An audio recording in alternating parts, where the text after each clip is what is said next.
So this car probably got smacked underneath the bridge, against the bridge, and then the water kept on pushing it.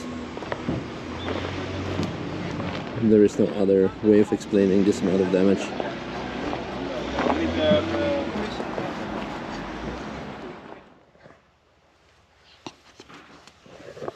Good morning, comrades. Welcome back to the channel. Welcome back to the Nürburg. It's a bit of a bad hair day, but it is going to be a great vibe of a video. You can see I'm smiling a lot, and especially in this situation, current situation of the flooding that we're experiencing, it says a lot because I've experienced something truly amazing. So let's get started. First of all, it's going to be this type of video where I'm going to be narrating and showing you what has happened during the day, because a lot of things have been moving, changing, so the typical vlog style would have not have worked, or it had to be messy and long, etc, etc. So let's get started. As always, we gathered our group of volunteers, actually 2 groups of volunteers, to go and work in the affected flooded areas. So one group went back to the hotel in Altenaar where we're working on Saturday. How many people are you? 10. Oh, cool. Good luck, guys. You have Bora once he's done changing somewhere in the dark. Hey. And then our group was supposed to go to the village of Charoudin. Hi there. Are you gonna save the world with a fork? Sure. If there's a space on the right in the lay-by or on the left, if you leave your car there, just jump in the back and we'll go in. How many emails you got now? 115. 115. So you did 100 yesterday. Yeah, Diana will be staying today to do some of the emails because work has to go on, and she did yesterday on her day off over 100 emails. So in case you don't get any reply from us over email or social media, please bear with us because, as you could have seen, we're pretty busy. So is this the Dutch van or what? One German. There's always have to be that one guy. In the morning, I have received a very interesting DM from a police officer saying like, hey, if you need any help getting into villages, let me know. Well, I knew that the village that we had to access didn't require any special permit or special access because the authorities have decided to close off the villages on Sunday and Monday was when we were working, for the private people, to make sure that the emergency vehicles and the big machinery could get in and out of the villages without any hassle. But knowing that we would not have any access problems, I said thank you very much for this proposal, but we're going to check out our location first ourselves. So you can see police is blocking the entry to this village. So we went to our first stop, and as always we would park up a part of the vehicles outside the village and then get into the van or whatever was extra space, so to minimize the traffic inside the village. We went to our first stop, but unfortunately for us, but luckily for the people, of course, involved, all the work that was required, the big work, was already done. So I decided to call Tim, the police officer, explain him the situation, and asked him if he could help us to get into one of the more affected villages, which was closed off and would require a police escort. So this is what we did. We went to the Aral gas station, which was our rendezvous point, and after a quick introduction and also loading people off the van into the police van, we went to our next address. As we arrived at the address, unfortunately, the police van got a flat tire. Were they flat? Yeah. Fuck. Oh, is it in the side or is it in the front? It's like here.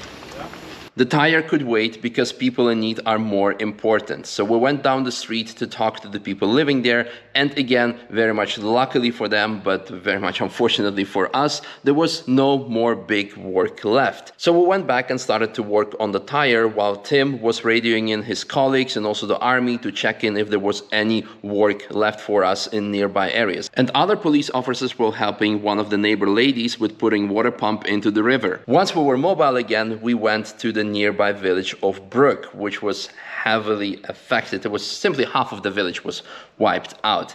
We went to the house that we were told of, and at that moment the safety engineers were still inspecting it, to checking if it had to be torn down or if it was allowed to stay. But in the meanwhile, we also met one of the citizens of that village, and she said that she might have a job for us. That part can go with her.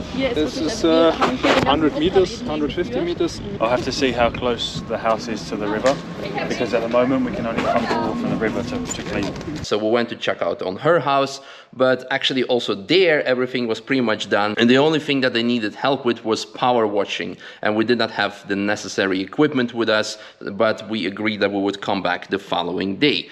So in the time that we checked out that house and went back, the safety engineers cleared the house and we could start working on that big project of ours for the day.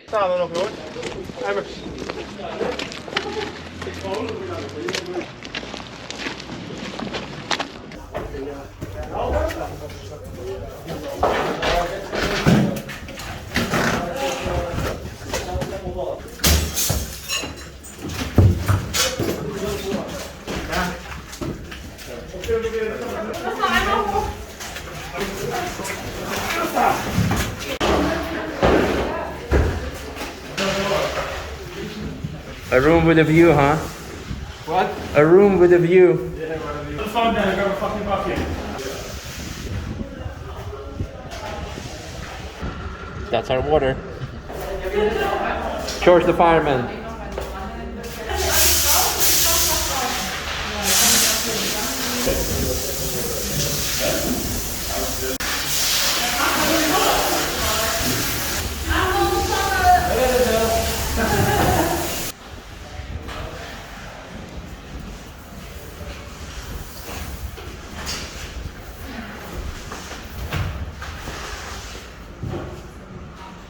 So that's the house that we are working on, and the house on the opposite side, closer to the river, cannot be saved anymore, will have to be torn down. The whole base of the house is just flushed out.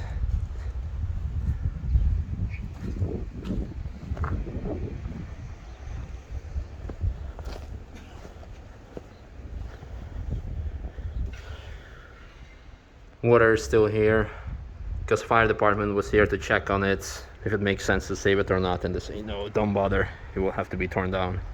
Throughout the whole day, Tim, the police officer, was constantly asking me if our crew needed some tools, supplies, food, all kinds of things. But we were pretty much set, as you can see, thanks to all of your kind and generous donations. But there was one thing that I was thinking like, okay, maybe I should use this opportunity of being offered help. So I asked him if we could get vaccinated against tetanus, because some of our crew, including myself, did not have the vaccines, and working in these conditions, it's a very important thing to do. So he managed to get in contact with the nearest medical center, so we hitched a ride to go there.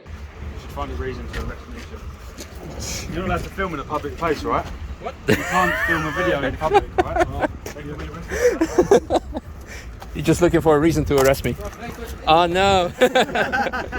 Now mind you, it was lunchtime, and hey, tetanus shot or not, I'm not skipping my lunch.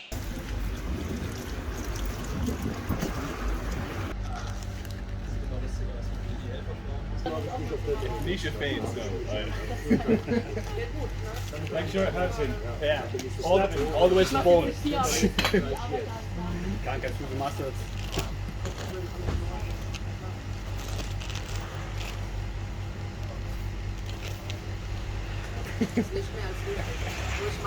Bite down on the sandwich. Yeah, I got the needle. Okay. That's what? Yep. Save time, eat and get vaccinated at the same time. After we had our vaccines done, we went back to the house and said goodbye to each other. Thanks a lot. It's great. It was very, very great. We need to make a picture. Yes, your whole team on the bus, and we make a picture. Yeah, cool. And also next to finishing the house, I had to finish my lunch, because dessert is very important. Milk muffin. After the consumption of the very delicious muffin that I got from ED gas station, I went back to the house and was amazed. Tim and his crew actually did not leave, but they stayed there to get really, really dirty.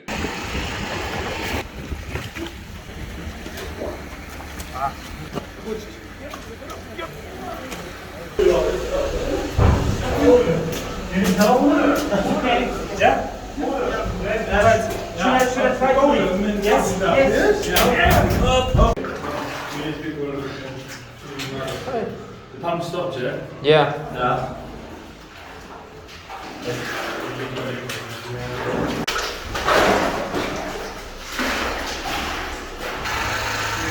Look at you looking clean. Cheers. Good seeing you again. How come you drink beer today, not whiskey? It's an early day for me. Ah, okay. It's not even 6 o'clock. Look what I found. At first I was like, oh look, a scorpion, but it's just a lobster. Not a lobster, but what's a small thing? Cancer, no. I don't know, tell me in the comments.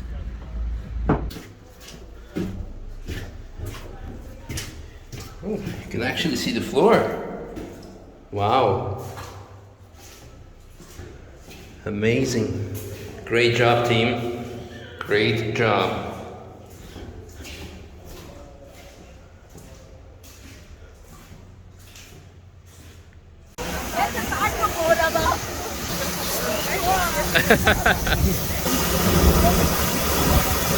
Eventually we managed to clear out the house completely, so for that of course a mandatory thank you to all the volunteers that came over, also from the Netherlands, from all over Germany, and of course Tim and his crew of officers that joined us on the cost. And regarding that, I have to say something very important. This whole event of flooding, I've been following very closely on social media, the Facebook groups, etc., to check out what people are saying, to check out where supplies are needed, what is needed, to pass it on to you.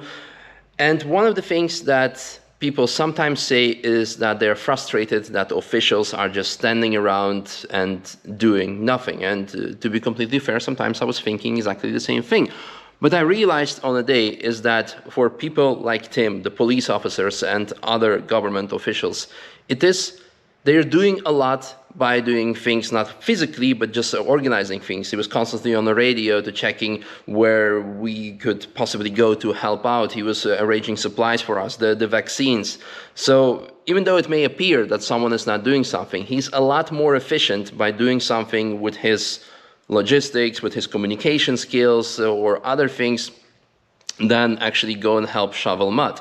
And by the time that everything was finished, they actually went and helped us out and other citizens. And actually this is something that we've been seeing over the last couple of days, and actually the start of last week, that actually the government officials are actually getting dirty, because all the essential communication jobs that they had to do in the first place are done.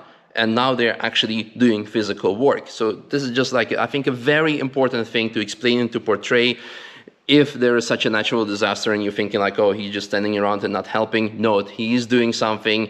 And if he's gonna get his hands dirty, he might not be able to take an important phone call or. So it's just something that I want to tell to you. In any case, we finished off the job. So again, thank you very much everyone involved. And after that, we went back home. We went to Lindenhof, where we had a little bit of a private party. Ooh. Close party, nice. Some party. Do you need help? Should I turn it off? I would Headbutt me. Spezi? It's a buffet, so just come up and get what you want, alright? First need the food chat before everyone starts. So tell us, Robert. We've got potatoes and currywurst. Nice. Yes. And mayonnaise. Mayonnaise. Mayonnaise. In your anise.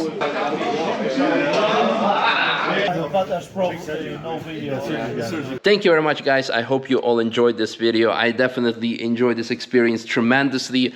And although I have a double feeling saying it, I hope there will be a lot more, but not too many, because I hope we will get the job done, the overall job done, as soon as possible. Thanks for watching. Thank you guys for your support, and see you next time in one of the upcoming videos where we will continue working. Bye-bye.